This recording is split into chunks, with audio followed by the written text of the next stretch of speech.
नमस्कार, जय हिंद, जय भारत। मैं प्रदीप और आप देख रहे हैं बेहतर संवाद।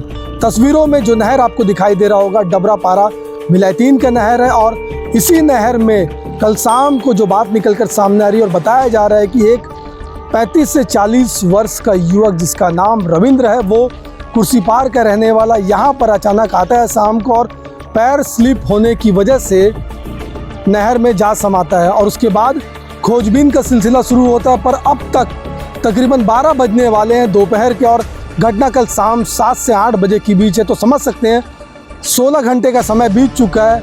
अब तक युवक का कोई सुराग नहीं पता चला है कि कहाँ है युवक, कहाँ गया है या कहाँ फंसा। पर एसडीआरएफ की टीम लगातार प्रयास कर रही है, खोजने की कोशिश कर रही है और तमाम चीज़ों को लेकर के एसडीआरएफ की टीम मौजूद है। बोट लेकर के मौजूद है, जाल लेकर के मौजूद है, कांटा लेकर के मौजूद है। तमाम संसाधनों को लेकर के आइए ताकि युवक कहीं पे भी फंसा हो तो उसको निकाला जा सके। फिलहाल उनके छोटे बड़े भाई से बात करेंगे, जो युवक भाई उसके बड़े भाई से बात करेंगे कि पूरी घटना किस प्रकार की है और क्या कुछ उनको पता चला है। छोटे भाई हमारे साथ मौजूद है। बड़े भाई क्या नाम लिखते हैं? राजेश दास। राजेश जी, क्या कुछ खबर पता चला आपको? मुझे कल 7:30 बजे करीब पता चला और कि छोटा भाई हमारा नहाने के लिए गया था और वो 6:30 बजे करीब या 6 बजे करीब वो नहाने के लिए गया था और वो पानी में बह गए स्लिप खाने के कारण से। तो मैं फिर वहाँ से आने के बाद में तो उस जहाँ से स्लिप हुआ था वहाँ पर मैं गया हूँ और वहाँ पर जाने के बाद में फिर पता चला कि वो और आगे बह निकला और कुछ लोग उसको खींचे हैं, लेकिन फिर से वो स्लिप होकर फिर गिर गया और वो आगे बह गया करके। तो उसके बाद फिर उसका पता नहीं चला, फिर कहाँ पर दिखाई नहीं दिया फिर वो। तो जब घटना हुई थी उस समय कुछ लोग आसपास उनको बचाने का भी प्रयास किए थे? हाँ, बचाने का प्रयास किए थे और उसके बाद में फिर स्लिप खाने के कारण से, गिरने के कारण से फिर उसके बाद वो आगे बह गया, फिर लोगों को दिखाई नहीं दिया है। फिर लोग कुछ लोग अपने कामों में चले गए फिर नहीं। आपके भाई करते क्या थे?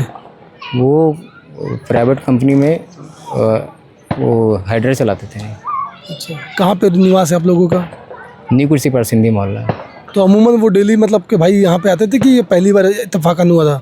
नहीं, वो घर में ही नहाते थे, लेकिन अचानक ही वो आए थे नहाने के लिए। कहीं कोई हादसा का अंदेशा वगैरह तो नहीं आपको?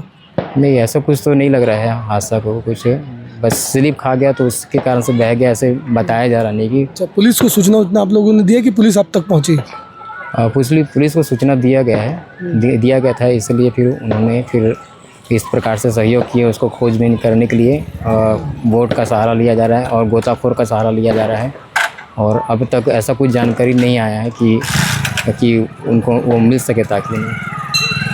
तो बिल्कुल रविंद्र के बड़े भाई को आपने सुना और तस्वीरों में दिखाएंगे। एसडीआरएफ की टीम भी पहुंच चुकी है और सुबह से बताया जा रहा है सुबह 6 बजे से एसडीआरएफ की टीम यहाँ पर पहुंचती है और जो रविंद्र नामक युवक जो इसी नहर में बहते हैं और बहने के बाद यहाँ से जो ये स्पॉट दिखाई दे रहा है, यही वो स्पॉट है जहाँ पर वो स्लिप खा करके वो गिरे थे। और ये नहर लंबी काफ़ी दूर तक जाती है और दूर तक जाने के बाद एसडीआरएफ की जो बोट है वो भी 3 किलोमीटर का सर्च ऑपरेशन कर वापस आती है। पर अब तक कोई सुराग नहीं मिला रविंद्र का और कहाँ पर फंसा है रविंद्र या कहाँ पर वो मिल रहा है इसका भी अंदाज़ा अभी एसडीआरएफ को नहीं लग पाया। पर एसडीआरएफ लगातार प्रयास कर रही है और तस्वीरों में आपको दिखाएंगे आसपास के लोग बड़ी संख्या में यहाँ पर एकत्रित हो गए हैं।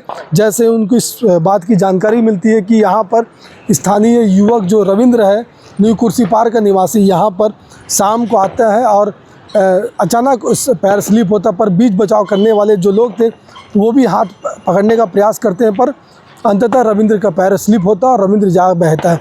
और कहाँ तक अभी रविंद्र पहुँचा ही है, जो एसडीआरएफ की टीम है तकरीबन 3 किलोमीटर दूर तक जा चुकी है, सर्च ऑपरेशन कर चुकी है, पर रविंद्र अब तक नहीं मिला है। बड़ा सवाल है कि रविंद्र कहाँ गया है। बहरहाल एसडीआरएफ का जो सर्च ऑपरेशन लगातार जारी है, सुबह 6 बजे से लगातार सर्च ऑपरेशन जारी है और एहतियात के तौर पर पुलिस बल भी यहाँ पर मौजूद है और आसपास के लोग भी खोजने का प्रयास करें। रविंद्र के बड़े भाई से भी हमने बातचीत की, उन्होंने कहा कि वो तकरीबन 6:30 से 7 बजे यहाँ पर आया था और अचानक पैर स्लिप होने से वो डूब गया। पर अब तक उनका कोई सुराग नहीं मिला कि कहाँ है और प्राइवेट नौकरी किया करते थे। और जैसे इस खबर में और कुछ अपडेट निकल कर सामने आएगा, खबरें आप तक पहुँचाते रहेंगे। फिलहाल बेहतर खबरों के लिए बने रहें बेहतर संवाद के साथ।